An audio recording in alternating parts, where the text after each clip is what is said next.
Welcome back to Metro Matters. I'm Mary Sitt. I'm here talking with Deborah Richard, Vice President of the Office of Small Business Development. Is that right? Yes. If somebody wants to do business with Metro and owns a small business, does that business actually deal directly with Metro, or do you deal mainly with the big guys? We deal with both major companies as prime contractors and small businesses as prime contractors.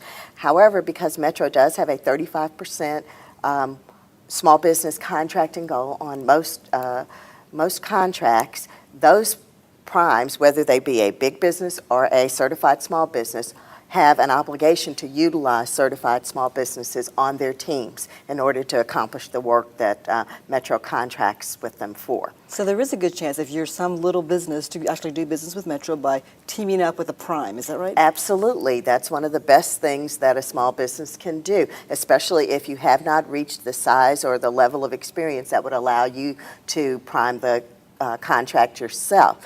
What a small business needs to do in that regard is to get to know the major contractors, get to know the people who are potential primes. One thing I encourage small businesses to do is to go to the procurement website, which is also on Metro's website, and register as a vendor. That will allow you to see all the solicitations that are coming out, all the services that Metro is putting out for contract. So once you see that, then I encourage you very, very strongly to attend the pre-bid conferences. That's where you meet the firms that are interested in becoming primes, and that's where you can talk to them about becoming a team member. So the pre-bid conferences are extremely important. When you go to the pre-bids, you need to be prepared to sell your business to the prime, and you need to make your pitch based on the prime's needs. Now, Deborah, before you go, I'm sorry. Before you go to the pre-bid conference, you should already be a certified small business, right? We encourage that. Okay. If you're not prevented from attending the pre-bid conference.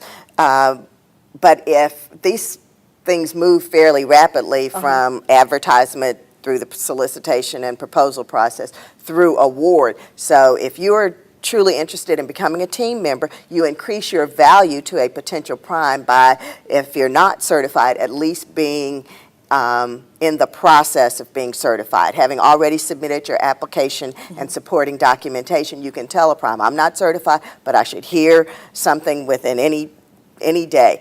The Small Business Office can generally certify a small business within 30 to 45 days after receiving all the required paperwork. So it doesn't take too long. It doesn't take a very long time at all. Let's talk about success stories.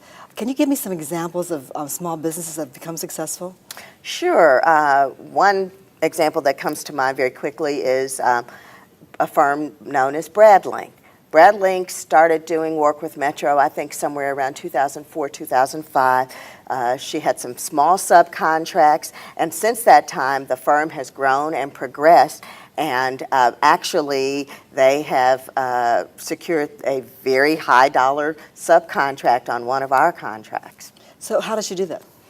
I think she did it by being prepared, by performing satisfactorily. One of the things I believe the owner will tell you is that she has spent a great deal of time researching the kind of work that needs to be done at Metro, preparing her firm to do that kind of work, and making herself known to the major contractors that perform the kind of work that Metro requires. This is Helen. This is Helen Collier. She's the owner of Bradlink. I see her around at Metro all the time. You know, people think she works here because she's here all the time. Well, and she actually does have some people that are working on site under one of her subcontracts here. So she was telling me earlier, because I interviewed her for the blog, that one of the things she does is use the services, ride the bus, ride the train, get to know what Metro produces, the product. Exactly. She's very, very familiar with Metro's products. She's very familiar with our needs. And that can always go a long way in selling a person or a firm in doing business with a public agency such as Metro. Deborah, what's the one tip you would give a small business who wants to do business with Metro? I think it's very important for a small business to build relationships with the companies that serve as prime contractors on Metro work. And the best way to do that is to join industry groups, join industry organizations, and get to know these companies before the business opportunity presents itself. Very good. Thank you so much for being with us, Deborah. Thank you for having me, Mary. That's all for this edition of Metro Matters. Until next time, follow us on the blog at ridemetro.org, fan us on Facebook, or follow us on Twitter. I'm Mary Sitt. Thanks for joining us.